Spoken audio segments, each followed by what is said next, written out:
remember my dad making a remark to me. He says, "Barry, are you sure this is going to work out? You're just more gutsier than I ever would have been on that." And I says, "Dad, it's not gutsy, it's insanity." Moved it in 93, opened it in 96.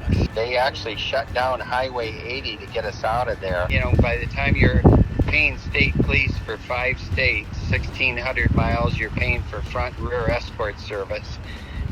It makes it a very, very, very risky direction to go. It's like they say, risk brings reward, and it did. It was just so great to watch families grow up. We remember coming here with the family for dinner, and it was fun, and show it to the kids to see how things were in the old days. When I was in high school, this is where I went for breakfast. And the original owner in New Jersey, when the customers would come in, he'd say, "Hey, hi, pal." His daughter, she said everybody owed my dad for a cup of coffee over a hard luck story. And so that kind of became his trademark, and they named it Pals after him. And I think that's a neat name that tries to tell what we're trying to be about.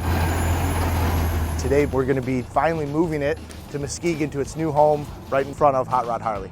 We're going to try to bring it back to as close to its original as possible. I'm just really elated to find out they're going to put it right back to Pals Diner. That's what it is. This has kind of been a lifelong dream for my family and my dad, and we're excited to just be able to keep the diner going. We've built a new area for it in the front of the building, and an area for people to sit outside and maybe come with their bikes. Kind of a meeting place around a cool part of American history. It's a beautiful diner, and it carries a lot of history. I had quite an experience when I was out in New Jersey moving it. Les Paul, he's the inventor of the Gibson guitar and made guitars for the Beatles. He was in tears when it left. I stood next to him. He was a regular in the diner. I believe it was this booth right here was the Les Paul booth. A lot of memories that will always be with us. We've worked with the family that owned it prior to this.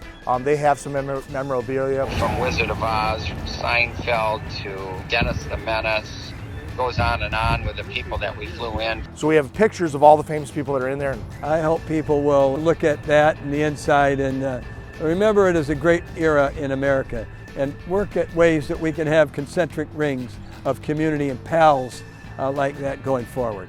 It means the world. It means the world to us. It's just one more reason to come to Muskegon, to come to West Michigan, to enjoy some of the past and the importance of it.